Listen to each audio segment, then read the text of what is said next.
In this video, I'm going to give you guys the top 5 Destiny 2 exotic weapons that I will be trying to acquire if I was you for Destiny 2 Renegade. Because in the recent Destiny 2 devs weapon tuning preview, they mentioned these 5 weapons are getting buffs and they're going to turn out to be absolutely S tier. And also stick around to the end because I'm going to give you 2 more bonus weapons that didn't quite make the top 5, but man, they're still pretty amazing to get. And I'll also explain to you guys exactly how to get these weapons, and also if you want to read that dev article, it is listed down below. First weapon we're going to cover is the Ace of Spades exotic cannon. Now the Ace of Spades has the intrinsic trait Memento Mori, which reloading after a kill loads the magazine with a few extra damage bullets, and it grants radar when aiming down sights. And the trait Firefly, which precision kills with this weapon increase reload speed and causes targets to explode, and it also deals solar damage to nearby enemies. And with the catalyst, Firefly deals more damage when Memento Mori is active. The Ace of Spades has long been amazing to use in the Crucible, but it's also been overshadowed by many PvE weapons in today's Destiny climate. So because of that, Bungie is going to increase the bonus damage of Memento Mori from 18% to 30%.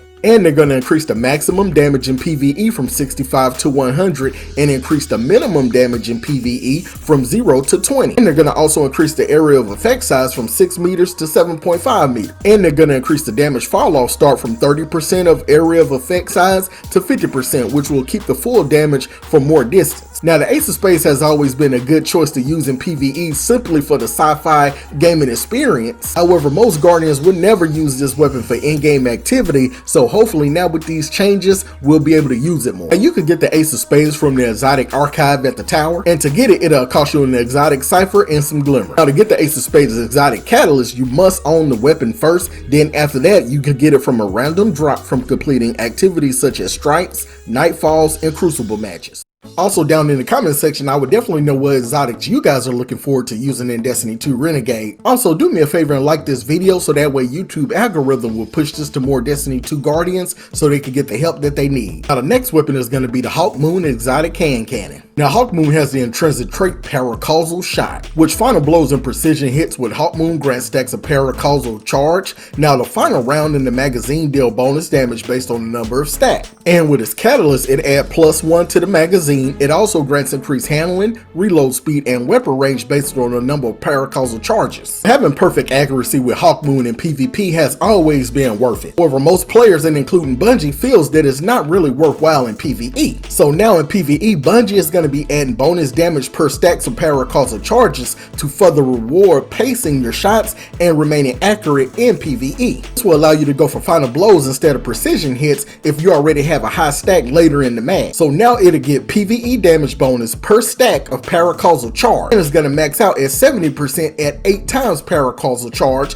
and it does not include the final shot. This is a big change because now as you're stacking those paracausal charges, you're also going to get increased bonus damage because of stacking those paracausal charges and while you're doing it. So not only do you get the final paracausal shot with that extra damage, now you're going to get extra damage as you just keep stacking paracausal shots by getting those headshots. This is really going to be big for hunters because if you're using the exotic Lucky Pants, it's going to increase the hand cannon damage output. So you're going to be able to have crazy insane damage in PvE using Hawkmoon stacked with Lucky Pants. Now to get the Hawkmoon, you can buy them from Xur. He sells different roles every week, and to get his catalyst, it randomly drops from playlist activities. Next on our list is the Osteo Striga exotic submachine gun. Now it has the intrinsic trait Screaming Swarm, which fires a stream of sentient toxic projectiles that attract the target enemies. Also the trait Toxic Overload, which letting the final blow or multiple precision hits trigger a burst that poison nearby target. With its catalyst, poison final blows return ammo to the magazine, and it passively grants a reload speed of +30 and stability of +20. And Osteo Striga used to be one of the major PvE weapons that most Guardians would use for in-game activities or just any activities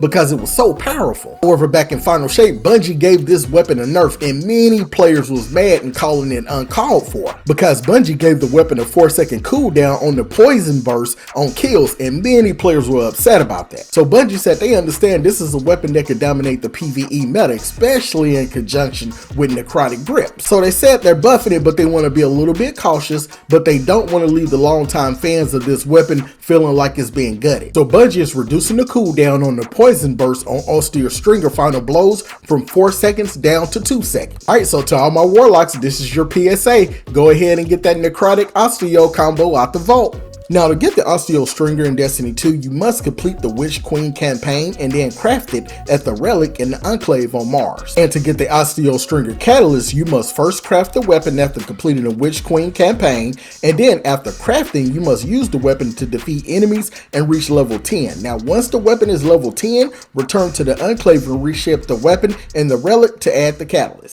Next, we have the Collective Obligation Exotic Pulse Rifle, and it has the intrinsic trait Void Leech, which this weapon leech voids debuffs when damaging targets that are suppressed, weakened, or volatile. And once it's charged, you long press the swift firing modes, and in this mode, damage from the weapon applies the same void debuffs that were leeched. With its trait Umbral Sustenance, the weapon magazine is automatically reloaded when you gain Devour, a Void Overshield, or become invisible. Bungie has come to realize that this weapon is not ideal to use in PvE for most players, because the current version requires you or a fire team to provide a source of volatile, weaken, and suppression for the weapon to leech from it to get the most out of it. So they feel that it's not practical or feasible with the current viable builds or available artifact perks. So to fix this, Bungie's adding a slower rate of leeching effects of unaffected target, and it's going to give each effect an order of effectiveness with around a full mag of its hit per debuff, which is the volatile, weaken, and suppression. And it's also going to charge the leech mode at the same rate. So essentially, this weapon is going to have its own self-contained loop to feed into itself. This is going to allow you to use some of your great prismatic or non-void builds, because now relaxes some of the need to deploy every debuff yourself by using void centric builds. And to get this weapon, it is a random drop by defeating Rourke, which is the final boss in the Vow of the Disciple raid. And to get its catalyst, you must equip the Collective Obligation Pulse Rifle and defeat enemies, and that'll help you earn progress towards the catalyst. Next on our list is the Izanagi's Burton Exotic Sniper Rifle. Now this weapon has the intrinsic trait Hone Edge, which when you long press square, it consumes the magazine and load a round with an additional range and damage. With its catalyst, it increases the damage bonus of Hone Edge when 4 bullets are consumed. With this change in Renegade, special reload once again will scale with reload speed stat. So Bungie wanted to rework this because the weapon focused builds now are more supportive playstyle in Destiny 2. So they want to make sure you could get your Izzy swap builds back out the vault. And if you guys don't remember, man, people used to use this gun like crazy. It used to be meta, but after Bungie nerfed it, it kind of went away, but now it's back on the table, boys. So to get the Izanagi, just go to the Exotic Archive at the tower. You could get it for an Exotic Cipher and some Glimmer. Now for our bonus weapons, first get your hands on the Witherhoard Exotic. It has the broken trait Break the Bank, which blighting targets take damage over time and blight the nearby area on death. Previously, Bungie nerfed the auto-loading holster because it was becoming too problematic. However, in Renegades, they have decided to reduce the silent alarm auto-load time from 3.5 seconds to 2. So in Bungie eyes, they wanted to shine as an iconic swap focus weapon. You could get this weapon from the Exotic Archives at the tower, and you can also purchase it from the Seasonal Archive Monument. Once you purchase this weapon, you will get a quest from Banshee 44 at the tower called the Bank Job. Once you finish that quest, you will get the catalyst. And next, you want to get the fan favorite Symmetry Exotic Scout Rifle, which is really getting a great buff coming in Renegade. So it'll now build bolt charges with 1 stack of dynamic charge in all fire modes, grant more stacks at 10 times dynamic charge. Now I can spend bolt charge with 1 stack of dynamic charge in alt fire mode and increase base reload stat by 20. For Titans, this is going to go very well with your aspect Storm's Keep. And at some point, I'm gonna make a build video using that combo. And you can get this weapon from the Exotic Archive at the tower and the Seasonal Archive Monument at the tower. After you purchase this weapon, you will get a quest from Banshee at the tower, and that will allow you to unlock the catalyst. And if you do like Destiny 2 weapon reviews, I would suggest you watch this playlist next. Also, don't forget to like and sub. You guys have a blessed day. Peace.